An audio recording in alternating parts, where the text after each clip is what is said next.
प्रभु से माफ करें। जितना आप, अगर आप यीशु के सच्चे चेले हैं, आप अपने आप को छोटा बनाएंगे। और सचमुच अगर आप शरीर में शैतान के चेले हैं, आप अपने आप को हाईलाइट करेंगे, मैं बड़ा, मैं बड़ा, मैं बड़ा। लेकिन अगर आप यीशु के सच्चे चेले हैं, आप नीचे झुकेंगे, आप छोटे बनते जाएंगे। और जितना आप छोटे बनेंगे, यीशु मसीह आपको खड़ा कर देगा, आपको ऊंचा करेगा। हालेलुया। हालेलुया। प्रभु अपने वचन से फिर नहीं सकता, प्रभु अपने वचन से फिर नहीं सकता। उसका वचन के द्वारा ही आप आशीष को ले सकते हो। अपने थॉट, अपने इमोशन, अपने अपने तरीके, अपने आइडिया, उससे कुछ नहीं होने वाला। परमेश्वर के तरीके में से ही आपको चलना होगा। परमेश्वर के वचन, प्रभु के प्रभाव में जब आप चलेंगे, आप देखेंगे वो सारी चीजें आपकी लाइफ में पूरी होंगी। जितने आप अकड़ू बने रहेंगे, ओ ऐसे ऐसे, ये पुराना मनस्थित्व है आपका, जो आपके आड़े आता है और यही आपको बढ़ने नहीं देता। अपने पुराने स्वभाव को आपको छोड़ना ही पड़ेगा, क्योंकि वो शैतान के द्वारा इंजेक्ट किया हुआ स्वभाव है। अब आपका मसीह का स्वभाव है, जब आपके भीतर आएगा तो खुदा कहेगा, ये मेरा पुत्र है, ये मेरा बेटा है, इसकी सुनो। वो आपको प्रभावशाली बनाएगा। हालेलुया।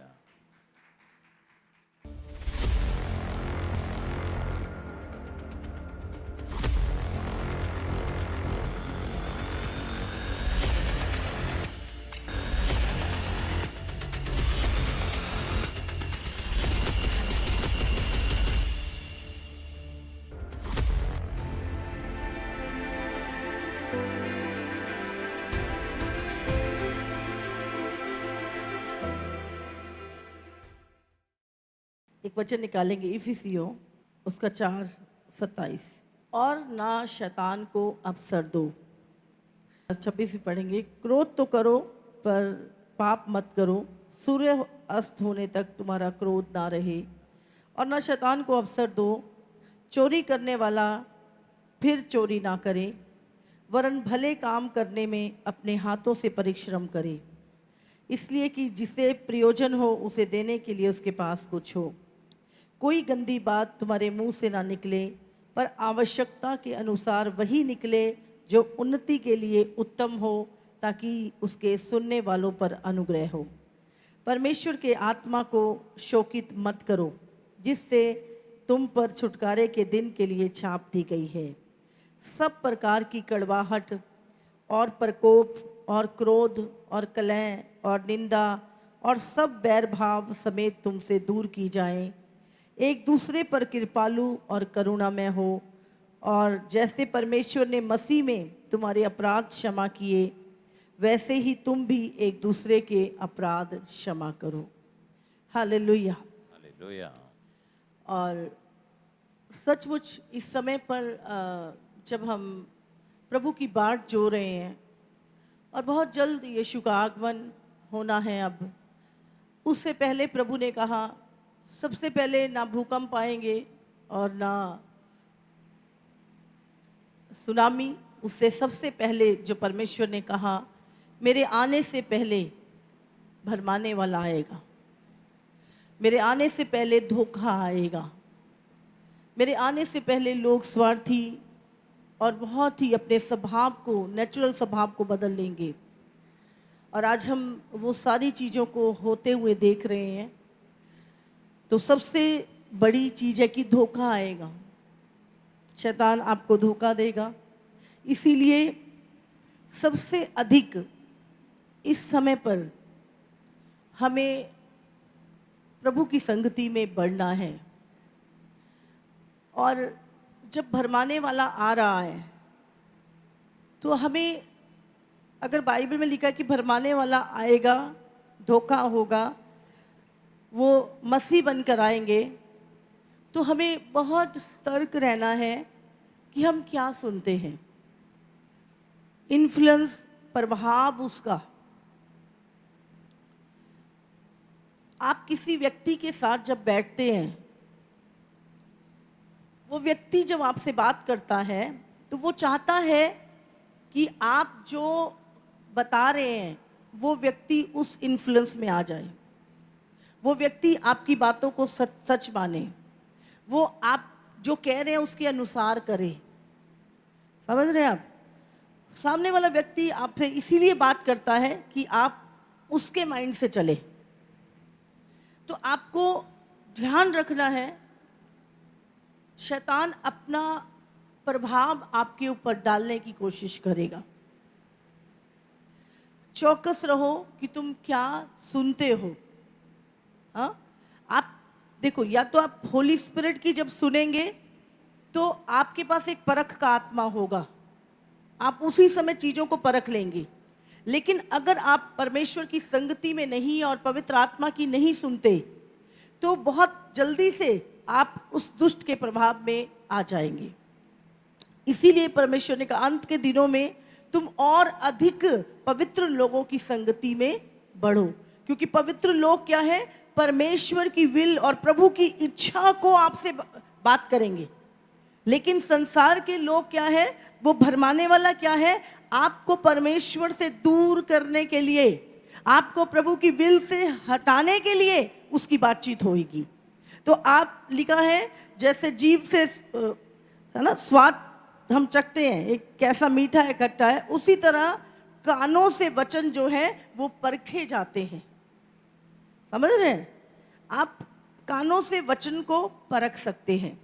तो जो इन दिनों में जो प्रभाव दुष्ट का आ रहा है वो बहुत भयानक है। आज व्यक्ति उस समय पर उसकी आंखें बिल्कुल बंद हो जाती, ब्लाइंड हो जाता वो, और वो अपना जीवन का पूरा होल्ड उस व्यक्ति को, उस भरमाने वाले स्पिरिट के हाथ में दे देता है। तो हमें बहुत ही इस समय चौकसी बरतनी है, क्योंकि शैतान ने हवा को भरमाया, इन्फ्लुएंस में लिया उसको, और उससे जो चाहा वो करवा लिया। आज भी आपके इर्द गिर्द ऐसे लोग आपको मिलेंगे, वो आपको इन्फ्लुएंस में लेंगे और उसके बाद वो करवाएंगे जो दुष्ट की इच्छा आपके लिए है। इसीलिए अपनी संगति बहुत आपको समझदारी के साथ आपको सुननी है चीजें, और वचन से अगर चीजें मैच ना करें तो छोड़ दे उसी समय। हर व्यक्ति आपको इसीलिए आपसे बात करेगा कि आप उसके इन्फ्लुएंस में आए। आपको बहुत चौकसी बरतनी है इस समय पर, और बाइबल में लिखा है शैतान को अवसर मत दो। शैतान को अवसर कौन दे रहा है? हम खुद देते हैं। समझ आ रही है आपको? शैतान को मौका मत दो अपनी जिंदगी में काम करने का। शैतान मौका कैसे पाता है, हमने अभी पढ़ा। कैसे पाता है शैतान मौका? जब हम झूठ बोलते हैं। आप जब शैतान के इन्फ्लुएंस में होंगे, आप झूठ बोलना शुरू कर देंगे। आप जब झूठ बोलते हैं एक दूसरे से, क्या लिखा है, इस कारण झूठ बोलना छोड़कर हर एक अपने पड़ोसी से सच बोले, क्योंकि हम आपस में एक दूसरे का अंग हैं। अगर हम कुछ चीजें अपनी छुपा रहे हैं तो क्यों छुपा रहे हैं?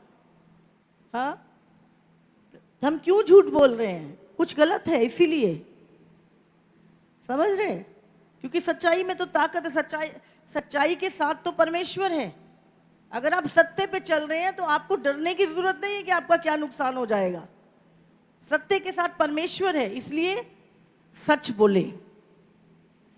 और दूसरा है क्रोध। क्रोध तो करो पर पाप मत करो। हाँ, क्रोध करते, माँ बाप बच्चों पे क्रोध करते, गुरु चेले पे, किसी को सिखाने के लिए, बहुत सारे तरह के क्रोध होते हैं, बट पाप ना करो। क्रोध में क्या होता है, इंसान इतना हो जाता है, मैं उससे बदला लेना, कड़वाहट, बहुत सारी चीजें जो है इंसान क्रोध में कर देता है। जितने भी हत्याएं होती हैं, जितने भी झगड़े होते हैं, जितना भी बदला, सब क्रोध के कारण। इसलिए प्रभु कहता है क्रोध तो करो पर पाप। तुम्हारा क्रोध क्या है? यीशु मसीह ने भी पीढ़े उलट दिए। जब कलीसिया को बिजनेस का स्थान बनाया गया तो उसने भी पीढ़े उलट दिए थे, वो भी क्रोध था।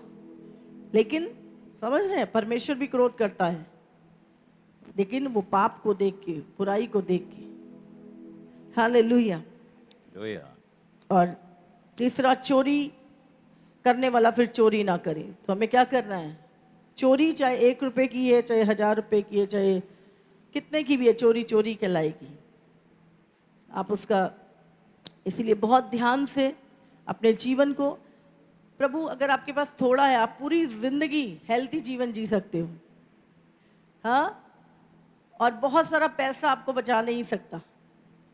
अगर आपको लगता आपका पैसा आपको बचा लेगा, तो कोरोना में डॉक्टर भी चले गए, पैसे वाले भी चले गए, हाँ। तो ये गलत फहमी निकाल दीजिए कि आपका पैसा आपको बचा सकता है। ये सांसें उसकी हैं, ये जीवन उसका है, जब चाहे वो आपसे ले सकता है। उसकी दया से आप जीवित हैं, ना कि अपनी कोशिशों से आप जीवित हैं। जिस दिन आप माँ के गर्भ में आए थे, वो सांस उसके अंदर आ गई थी आपके, और परमेश्वर है जो आपको सांस देता है, आपको चलाता है। एक दिन भी जब उसकी मर्जी ना हो तो आप जी नहीं सकते। इसलिए जब हम उसकी दया पे निर्भर हैं, तो अपने पैसे पे भरोसा ना करें कि आपका पैसा आपको जीवित रखेगा। हालेलुया।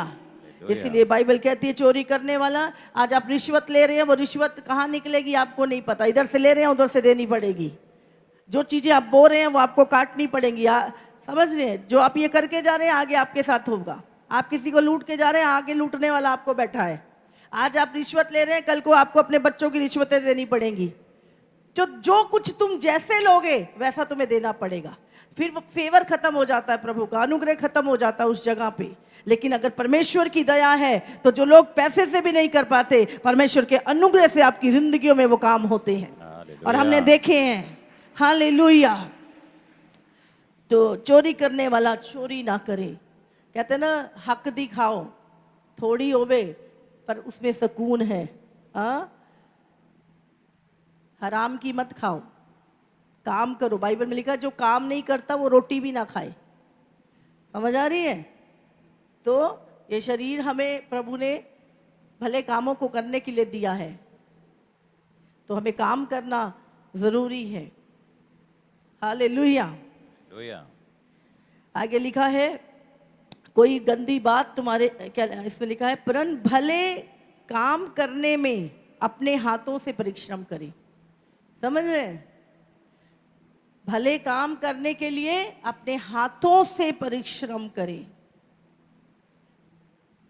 आजकल हाथ के परिश्रम तो खत्म ही हो गए हैं, मोबाइल के परिश्रम शुरू हो गए हैं। हाँ, सब मोबाइल लैपटॉप में परिश्रम करते हैं। हाँ, लिखा अपने हाथों से। आगे लिखा, कोई गंदी बात तुम्हारे मुंह से ना निकले। आजकल गालियां देना फैशन समझा जाता है। हाँ, गंदी बातें एक तरह का ट्रेंड हो गया है।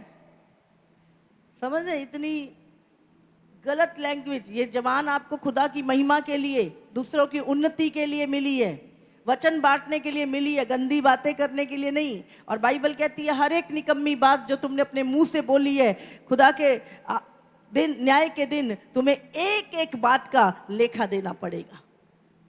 हर एक निकम्मी बात जो तुमने अपने मुंह से बोली। ये जो जवान है ना, बाइबल में लिखा, ये एक शब्द है, जो ये बीज है। जब आप इसे बोलते हो, ये उगते हैं आपके जीवन में। तो अच्छा बीज बो, अच्छी चीजें बोलो। हालेलुया। लिखा है, पर आवश्यकता के अनुसार वही निकले जो दूसरों की उन्नति के लिए है। हालेलुया। और पवित्र आत्मा को शोकित मत करो। जैसे मैंने बोला आपको, पवित्र आत्मा को शोकित, पवित्र आत्मा जब आप वचन को तोड़ते हैं शोकित होता है। जब आप परमेश्वर की आज्ञाओं को नहीं मानते, पवित्र आत्मा को शोकित करते हैं। हालेलुया। इसको फिलिपियों निकाले 13 पढ़ेंगे, 3:13। हे भाइयों, मेरी भावना ये नहीं कि मैं पकड़ चुका हूं, परंतु केवल ये एक काम करता हूं कि जो बातें पीछे रह गई हैं उनको भूलकर आगे की बातों की ओर बढ़ता हुआ निशाने की ओर दौड़ा चला जाता हूं, ताकि वो इनाम पाऊं जिसके लिए परमेश्वर ने मुझे मसीह यीशु में ऊपर बुलाया है। हालेलुया। तो पौलुस क्या करता है? मैं पिछली बातों को भूलकर। क्या आपने पिछली बातें भुलाई? हाँ, या अभी भी आप पकड़ के बैठे हैं? आप जानते हैं, आप अपना टाइम वेस्ट करते हैं, आप शैतान को अवसर देते हैं। अगर आप पिछली बातों को लेकर बैठे हैं अभी भी, इसलिए याद रखें, पिछली बातों को भुला दो। पौलुस को एक जगह पे मार पड़ती थी, वो अगले दिन सुबह उठता था, धन्यवाद प्रभु, आज कहाँ जाना है? भूल गया रात उसको क्या हुआ था उसके साथ। फिर आगे जाके कोड़े लग रहे हैं, बेतें लग रही हैं, फिर अगले दिन उठता था, हाँ प्रभु आज कहाँ जाना है, वो भूल गया पीछे क्या हुआ। आज आप आगे ना बढ़ने का एक सबसे बड़ा रीजन है ये, क्योंकि आप पिछली बातों को भुला नहीं पाते। पिछली बातों के कारण आप कहते नहीं मैं नहीं करूंगा, पहले ऐसी हुआ था, उन्होंने ऐसा कह दिया था, बस अब मुझे नहीं ये करना, मुझे वो नहीं करना। और आप क्या कहते हैं, पिछली बातों को लेकर बैठे रहते हैं और अपने भाग को खो देते। समझ रहे हैं? अगर आपने 6 महीने आप पिछली बातों को लेके बैठे रहे तो 6 महीने में जो भाग प्रभु ने आपको देना था, 6 महीने में जो आपने कार्य करने थे, जो भाग परमेश्वर ने आपको देना था, आप उससे वंचित हो जाते हैं। और 6 महीने अगर आपने कुछ नहीं बोया तो फिर आने वाले 6 महीने में काटोगे क्या? तो आप काफी पीछे छूट जाते हो जब आप परमेश्वर की चीजों को रोक देते हो दुष्ट की सुनकर। हालेलुया। शैतान आपका बैरी है, कोई इंसान नहीं है। बस वो रोकने की कोशिश करता है। किसके द्वारा करता है, किस तरीके के शब्दों। अगर पौलुस रुका नहीं तो एक ही कारण, उसने कहा मैं पिछली बातों को भुलाकर आगे की ओर दौड़ा चला जाता हूं और मैं उस निशाने की ओर। आज निशाना ही नहीं पता क्या है। परमेश्वर हमारा निशाना है, प्रभु की प्रसन्नता हमारा निशाना है, प्रभु को प्रसन्न करना हमारा निशाना है। आज प्रभु की बाट चुना हमारा निशाना है, प्रभु के हाथों से प्रतिफल पाना हमारा निशाना है। प्रभु आपके किसी भी काम को, आपने कोई भी काम प्रभु को जान के किया है, वो भूलेगा नहीं। वो न्याय नहीं कि तुम्हारे कामों को भूल जाए। हालेलुया। इसलिए परमेश्वर को याद रखें, जो कुछ करें प्रभु को याद करके प्रभु के लिए करें, तो पिछली बातों को भुलाकर हम आगे की ओर दौड़े चले जाएं। समझ आ रही है? सबसे मुश्किल है और सबसे जरूरी है इस टाइम मसीह लोगों के लिए। पौलुस निशाने की ओर, आप चूक जाएंगे अगर आपका ध्यान इधर उधर भटक गया। उसने ये बोल दिया, उसने मुझे ये कह दिया, उसने ऐसा हो गया वैसा हो गया, और शैतान आपको उलझा देगा और निशाना ही हटा देगा सामने से, और तब आप कोई और निशाने की ओर दौड़ने लगेंगे।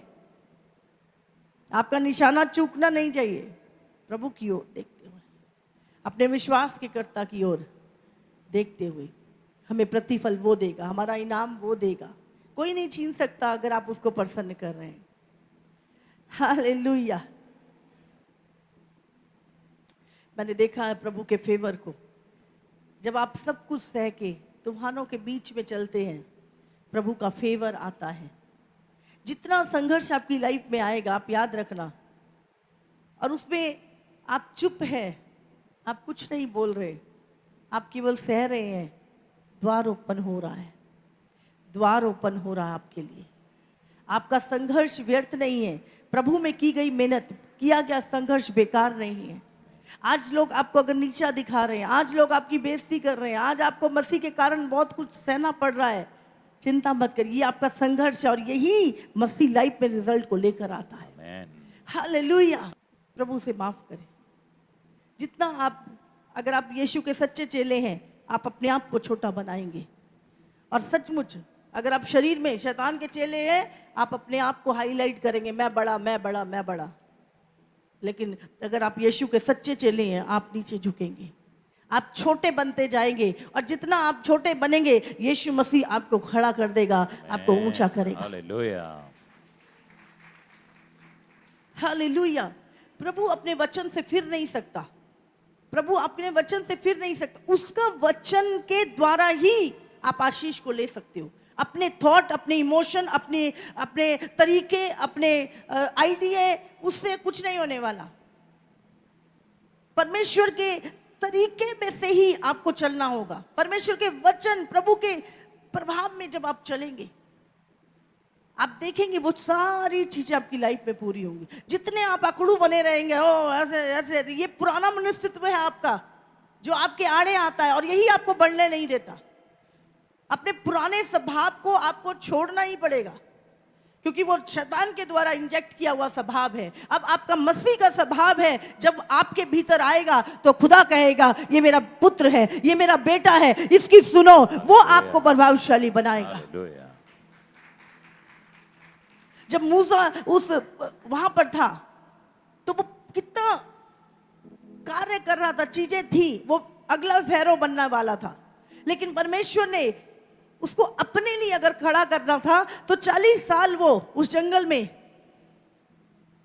पूरा मर गया था अंदर से वो। और तब चाहत पैदा हुई कि मैं प्रभु को ढूंढूं। जब तक आपके आइडिया, आपके चीजें रहेंगी, आप कुछ नहीं कर सकते।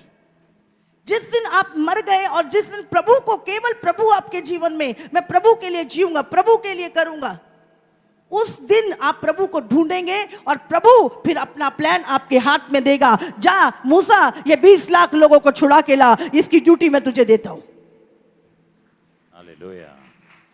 आप अपने स्वभाव के साथ जाना चाहते हैं, अपने स्वभाव के साथ चीजों को करना चाहते हैं। परमेश्वर कहता नहीं, तू गड़बड़ करेगा अगर अपने स्वभाव से जाएगा। मुझे तेरा स्वभाव नहीं, मुझे मेरा स्वभाव चाहिए तेरे अंदर।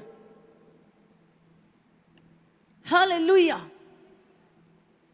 हम बाहर कार्य कर रहे हैं, बाहर से चीजों को करने की कोशिश कर रहे हैं, जबकि सारी चीजें हमारे अंदर हैं। हमें अपने अंदर कार्य करना है, अपने अंदर इस वचन के साथ सारा अलाइनमेंट होता है ना, गाड़ी के अलाइनमेंट करते हैं, ऐसे ऐसे हिलती रहती है।